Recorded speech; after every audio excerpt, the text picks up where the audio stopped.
It is often said that the first place to look for apes is within ourselves. Observing their behavior, we feel a sense of recognition, a kinship with our distant cousins, which can be both fascinating and disturbing.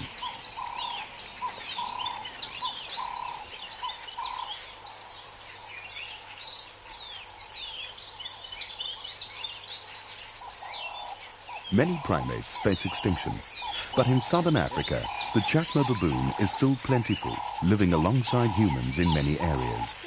Recognizing ourselves in baboons, we sometimes view them as cruel humans and not just animals.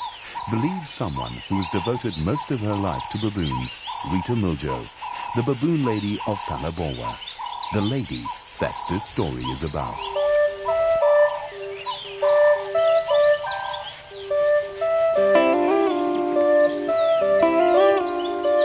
In the Cape of Good Hope Nature Reserve, at the southern tip of Africa, live a few troops of Chacma baboons that have been isolated by development. They are mostly a dignified bunch, foraging most of the day, socializing and resting for the balance. Their sophisticated social structures intact, their coats glossy and healthy.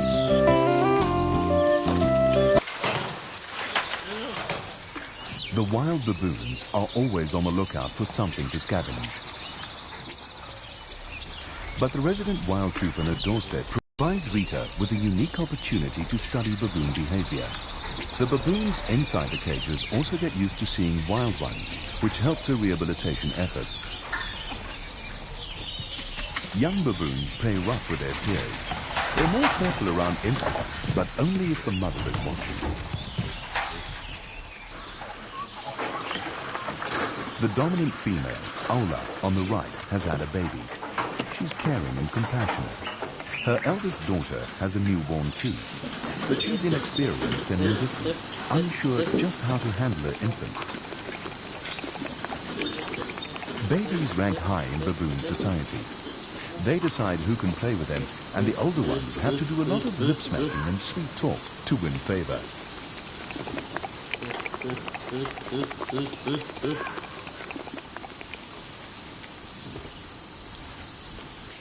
Babies have got a very special position in a baboon troop. A, they are dearly loved by everybody. They can be as naughty as hell, they are forgiven. I mean, they pay for it later once they have to fit into the ranking order and the social system of the baboons. Their wonderful time is when they're young. Rita believes the best time in a baboon's life is when they're still a pink face. If a son adult approaches a dominant male directly, he might get scoffed and even killed. But if you're a pink face, all is easily forgiven.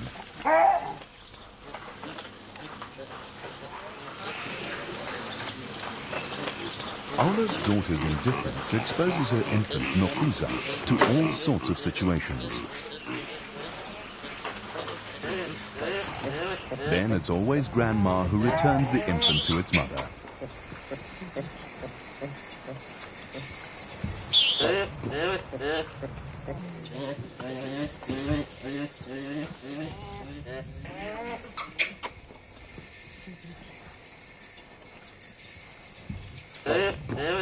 No one would dare to play with Ola's boy before humbly seeking her permission. But her daughter is often too preoccupied to notice that her little girl is without adult supervision, and the young ones are quick to exploit the opportunity.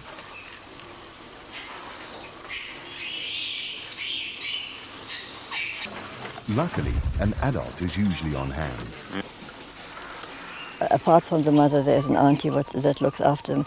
And then you have mothers sort of walking together with their babies. Very often you find lunchtime or siesta time, they'll sit together and sort of dream, and the babies are playing together. And so the babies know the other mothers. And you will quite often find that if there's an inexperienced mother or a careless mother, that the other mother goes and picks the baby up and says, look after it, and brings it back to the mother. That happens very often, you know.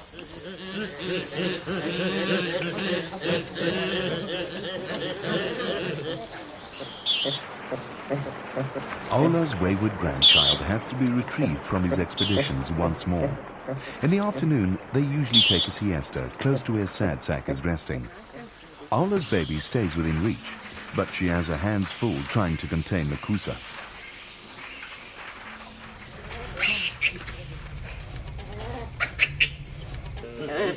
every time she nods off, the baby ventures off.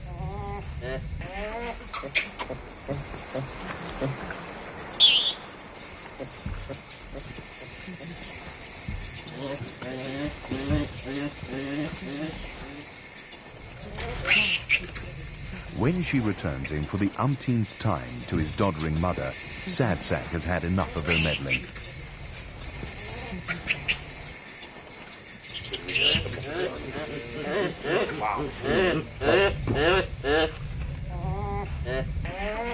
Mounting often has no sexual connotations, but done just to assert dominance, as the young ones are learning.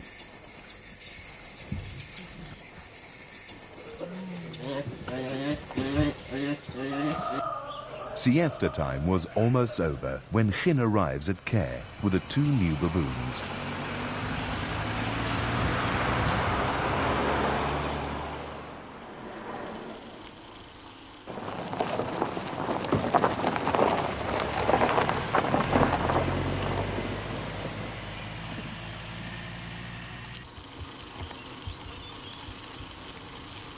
New arrivals always get attention and are eagerly awaited.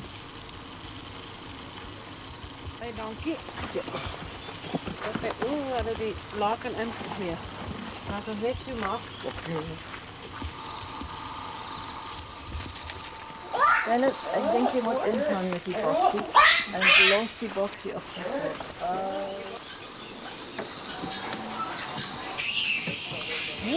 Come on.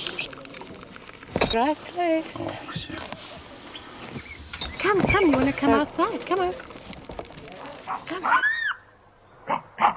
Chin has to do a lot of convincing before they leave the cage.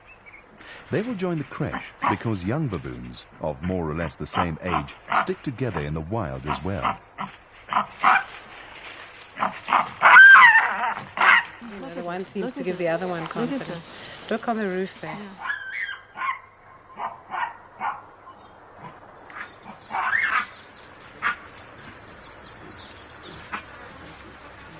Sad Sack sees the caged baboons as part of his troop, and they cannot dispute his assumed leadership.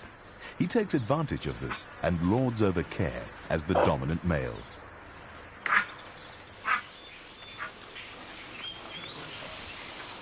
Playing is an important part of growing up. It teaches them necessary skills, but it's also the time to assess each other's strength. When they get older, playful fun easily becomes serious skirmishes, which helps to maintain the ranking order and cement bonds that last a lifetime. Another new arrival, which has a bullet wound, is placed with Hardy and his new friends. He comes from a farming area, and the vet picked him up and phoned me and said, could I give him sanctuary if he pulls him through. This hole here is very, very bad in healing. I worry that there might be some bone splinters or something. You can see his eyes are not right. It should heal, you know. It's the only thing is that worries me that he might have some kind of brain damage. I know it might be just a little bit, but only the future will tell. If he has brain damage, he won't ever be released again. But Rita never turns any baboon away. Meanwhile, Donald integrates well with the creche group, but Hardy has to move again. That evening, there's sad news.